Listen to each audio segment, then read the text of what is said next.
ஆதி திராவிடர்களுக்காக ஒதுக்கப்பட்ட இலவச வீட்டுமனை பட்டாக்களை அரசு திரும்பப் பெற உத்தரவிட முடியாது.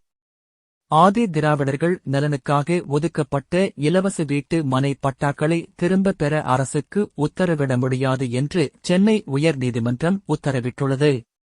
தமிழக அரசு கடந்த 1998ஆம் ஆண்டு ஆதி திராவிடர்கள் மற்றும் பழங்குடியினர் சமுதாயத்தைச் சேர்ந்த வீடுகள் இல்லாத 91 பேருக்கு இலவச வீட்டு மனை பட்டாக்கள் வழங்கியது.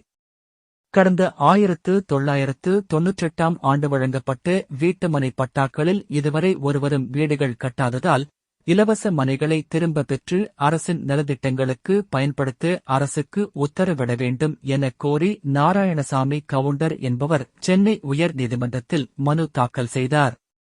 வழக்கை விசாரித்த உயர்நீதிமன்ற தனி நீதிபதி, இலவசமாக கொடுக்கப்பட்ட வீட்டு மனை பட்டாக்களை திரும்பப் பெற உத்தரவிட முடியாது என்று தெரிவித்து வழக்கை தள்ளுபடி செய்தார். இதை எதிர்த்து தொடரப்பட்ட மேல்முறையீட்டு மனு உயர்நீதிமன்ற தலைமை நீதிபதி எஸ்வி கங்காபுர்வாலா, நீதிபதி பரத சக்கரவர்த்தி அமர்வில் விசாரணைக்கு வந்தது. அப்போது மனுதாரர் தரப்பில் மக்கள் நலத்திட்டங்களை நிறைவேற்ற காலியாக பயன்படுத்த உத்தரவிட வேண்டும் என்று கோரப்பட்டது.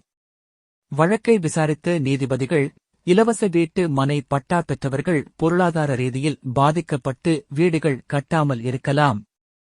அவர்களின் வாழ்க்கை தரத்தை மேம்படுத்தவே இலவச பட்டா வழங்கப்பட்டது. பட்டாவை திரும்பப் பெற்றால் அரசின் நோக்கம் பாதிக்கப்படும்.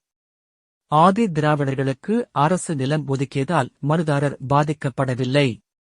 எனவே மனுதாரரின் கோரிக்கையை ஏற்க முடியாது. தனி நீதிபதியின் உத்தரவில் எந்த தவறும் இல்லை என்று தெரிவித்து வழக்கை தள்ளுபடி செய்தனர்.